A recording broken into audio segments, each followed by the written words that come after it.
Here are a couple of my homemade dowel rod arrows, all cheap hardware store parts. Bolt for the arrowhead, 5/16 inch oak dowel for the body, and cheap duct tape fletching, self knocks.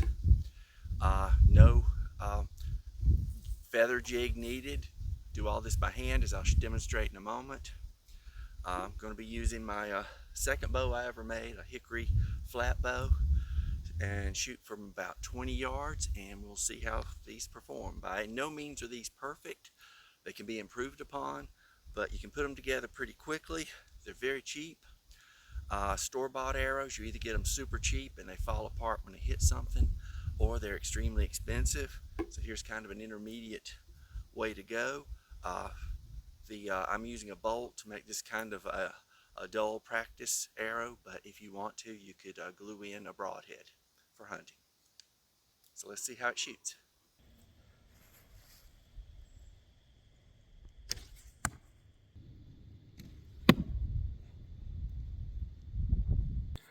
To make an arrow, I'm using a standard 5/16 inch oak dowel rod that you can get at most any hardware store. I prefer oak to poplar. Different people prefer different things, but I generally like the oak better. I'm using for my kind of arrowhead just simply a number 8 by 1/2 inch bolt. Okay, so I generally prefer bolts that are like stove bolts that have a rounded head, but this is what I have right now. So step one, I take a knife and I put a divot in the center so that the drill won't wander. If you put the drill in here, just try to do it freehand, it won't work very well. So make sure you got this drill in the right way. Okay.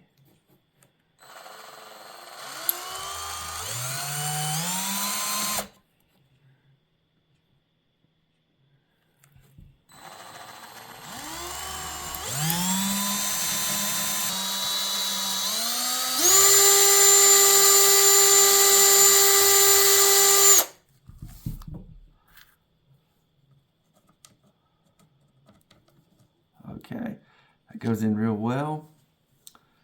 Now let me put just a dab of hot glue.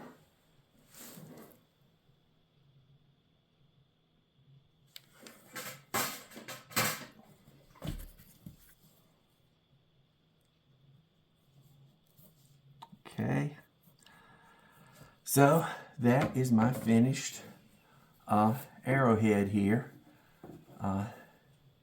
Just kind of a flat one. Like I said, I prefer a rounded bolt, but for right now I've just got a flat one. So that's more of a stunning type arrow. Now, let's do the other side. Let's do the knock. The way I make my knocks, first step is I take a knife and I make a flat area. Now the whole reason for this flat area is so I can center my drill. I want to get close to the edge, but not all the way. I'm using the exact same drill bit I used for the arrowhead. So let me come in here.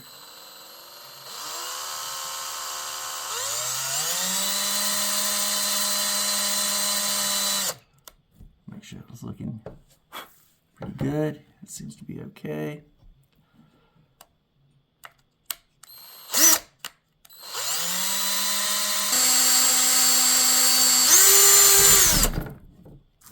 Alright, so now you see I have a hole very close to the edge here. It could be a little bit closer to the end of the dowel.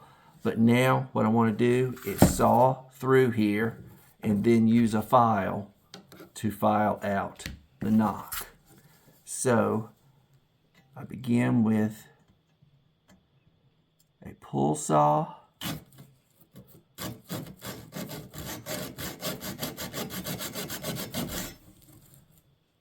Okay, that looks pretty good.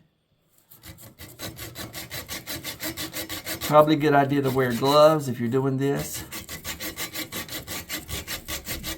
I find pull saws extremely handy. Okay, so now I'm through. So you see I have this through, but not nearly wide enough for a string. So I like to take my knife, widen it a little bit.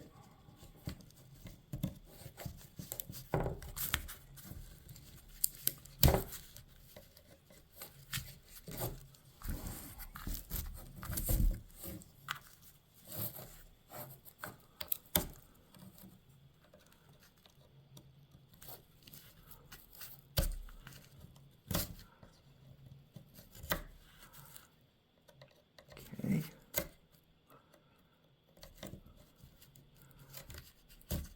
So widen my nock here with the knife.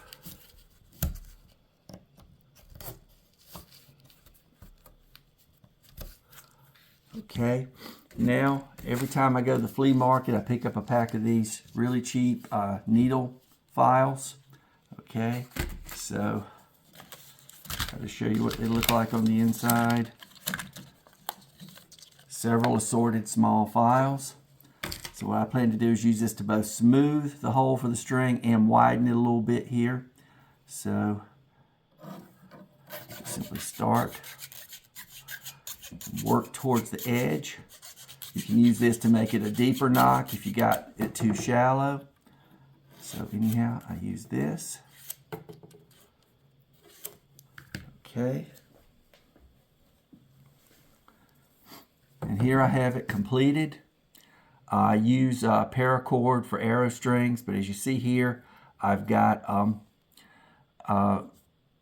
pretty much a depth here that would work for pretty much any bowstring, and it has a little bit of pinch to it, which I like, which you would have with a commercial one.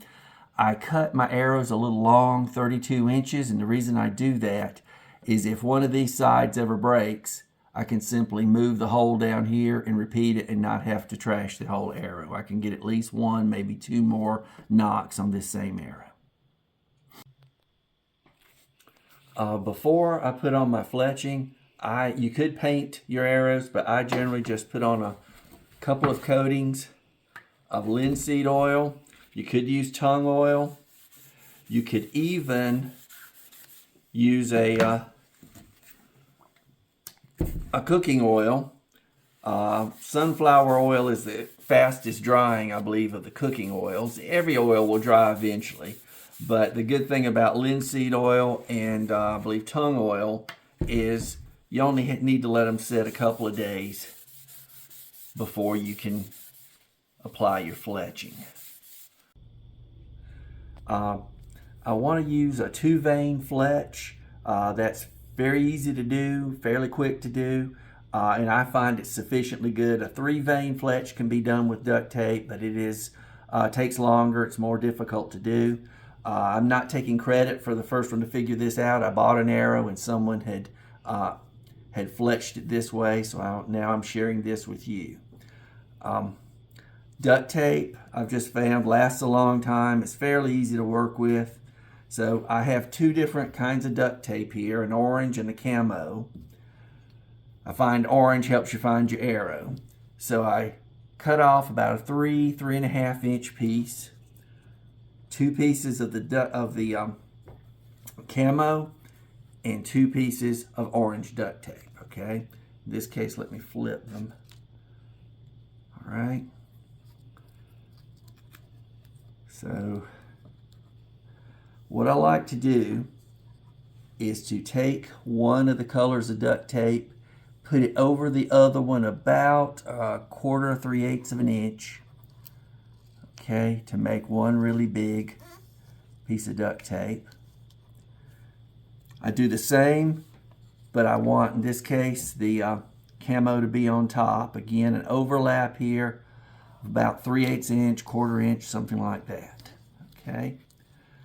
So now that I've got these done, since I'm just using a 2-vein fletching, I want the fletching to be as parallel as possible to the to my nock. Okay, so what I like to do is come across here, get my nock going the same direction. Leave enough room for your fingers here on this side. And I've already caught myself up on the other piece. Let me move that. Okay. And I like to put it roughly on the seam and then roll it a little bit. Okay. I want it to come up over half of the arrow. So I kind of rub up the bottom to kind of get it halfway. Now that I've got that, now your goal, and you get better with this over time, is to not have a crease in it, but a crease won't hurt anything. So I try to match up the tops here as much as possible. And then bring it down and overlap. Okay. All right. So, not a perfect job, but definitely salvageable. So here is my 2-vein rough fletching. Now here's where the artistic part comes out. You try to cut it so that none of the sticky part is out. So I'm going to start right here. I'm going to taper it inward. Come out about right here. Okay. Same thing over here. I'm trying to match as closely as possible the shape of the other side.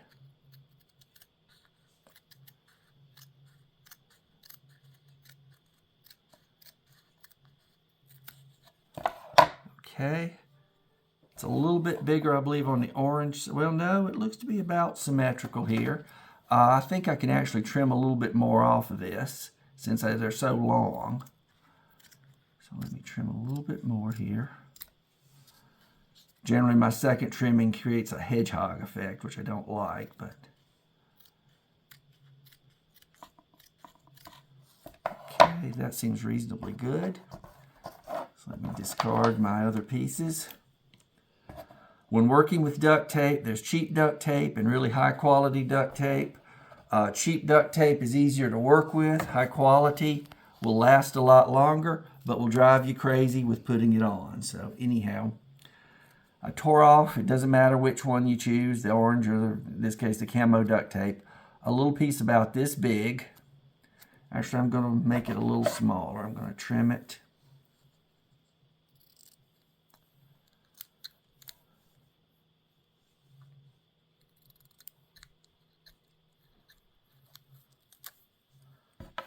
Okay. Now, some on the internet just leave it like this, and you shoot it a few times and the duct tape will start peeling back here. So what I do is I try to overlap maybe 1/8 of an inch here and just wrap this around.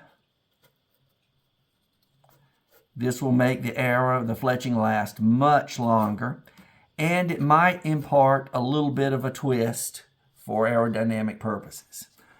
So this, and again, I've got it lined up parallel with the knock. It's not perfect, but I find this is, for a quick, expedient way of doing fletching, works quite well. Let me make this look a little bit better by cutting this sharp end off here.